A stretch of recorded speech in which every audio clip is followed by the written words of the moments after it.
welcome to racing world. This week, the O'Brien-Fallon combination gets off to a classic start. Jumping through paddocks and a record number of fences in Australia. And South African racing moves forward with its first black trainer.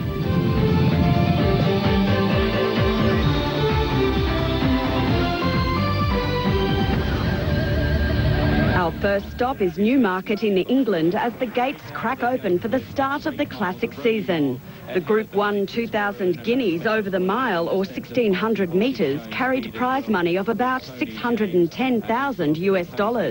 And the 11-8 favourite was Frankie Dettori's Godolphin mount, Dubawi. Party Boss leads the candidate, then Dick. Also in the market at 13-2 was the Aidan O'Brien colt Footsteps in the Sand, being ridden by new stable jockey Kieran Fallon. Deficit on the near side. Footsteps in the Sand took the lead mid-race, while Dubawi darted towards the outside fence in the blue colours as soon as he was under pressure. Candidate Rebel tries to run on Dubawi on the near side, but Footsteps in the Sand, giant strides on the turf at Newmarket and wins the Guineas. In second, Rebel.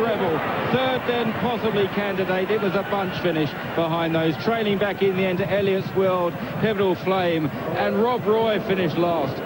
Footsteps in the Sand left his imprint all over the Guineas, ahead of two 100-1 shots, Rebel and Candidate. It was the perfect start to the Group 1 season for O'Brien, who replaced Jamie Spencer with Fallon at the start of the year. Both O'Brien and Fallon had won the 2000 Guineas twice before, but never together. The colt is owned by Sue Magnier in partnership with Michael and Doreen Tabor.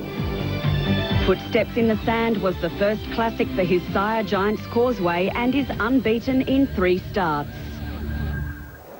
The next day at Newmarket, it was the fillies' turn in the 1000 Guineas, also a Group 1, run over the straight mile.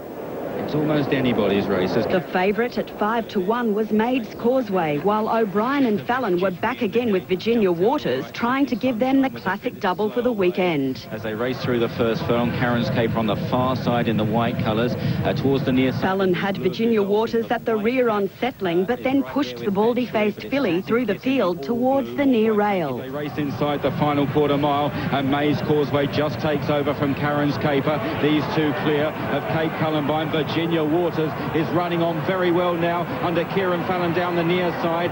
Sierra comes home well as well with Vista Bella up the hill, and it's Virginia Waters who comes swooping by Maid's Causeway and Karen's Caper, and it's a classic double for Aidan O'Brien and Kieran Fallon. Virginia Waters hacks up in the Guineas. Maid's Causeway maybe just second, Vista Bella, then Cape Columbine, and they trail across the line, and amongst the back markers, Shanghai. The Guineas double validated O'Brien's decision to hire Fallon as Virginia Waters ran away from Maid's Causeway to score by 2.5 lengths on the good to firm track. Like Footsteps in the Sand, Virginia Waters is owned by Sue Magnier and Michael Tabor. It was the first time since 1942 that the same owners, trainer and jockey have completed the Guineas double.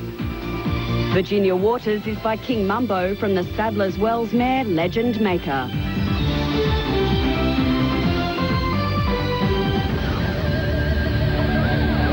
From the classics of England to the grind of the jumps in Australia, as we head to the Victorian Provincial Circuit of Warrnambool for the grand annual steeplechase. Racing. The race over 5,550 metres was first run in 1872 and has more fences than any other steeplechase in the world, 33 of them. The heavily backed favourite was Franco Very Much, who settled in about 6th position. The race is held on a curious figure circuit on the racetrack and through the paddocks. From Chakra as they go into Briley the first time, 3 fences up the back. Seeing these riders to handle this sharp turn to the left over the first of the Tozer. Muckleteo 3 or 4 in front of Chakra, who cut the corner brilliantly, second the top weight. 4 or 5 further back, Super Cobra third. 2 lengths behind it, Woodfall, followed by Muckahoy. Muckleteo was making a bold bid to lead throughout, while Franku Very Much was still back in the midfield. A former show jumper, Franku Very Much is not renowned for being fleet of foot, but as the race ground towards its end, his stamina started to tell. Wet Sail coming home hard, last at 33, and Muckleteo jumped it well in front of Woodfall. They're all very tired. Franku Very Much getting out wide, but Muckleteo's a mile in front. The jumping's over, 250 to go. He's by 3 lengths. Down the outside, Franku Very Much is wearing him down. Muckleteo a length in front. Franku Very Much stride by stride coming at him. Franku Very Much has got up to Muckleteo. Franku Very Much has taken the lead. Scotty riding for dear life. They've done it again, and it's Franku Very Much getting close to the line. Franku Very Much has won the Grand Annual. 3/4 of a length to Muckleteo. 12 away, third is Woodfall. Franku Very Much is trained by New Zealand raider John Wheeler and was ridden by Brett Scott. Real confident last year and got beaten in this year. Wheeler and Scott have now won 3 Grand Annuals together and have their sights set on the Flemington Grand National Steeplechase. I was real happy with him. He wanted The 10-year-old Franku Very Much did not start racing until 7 and has 4 wins from 33 starts.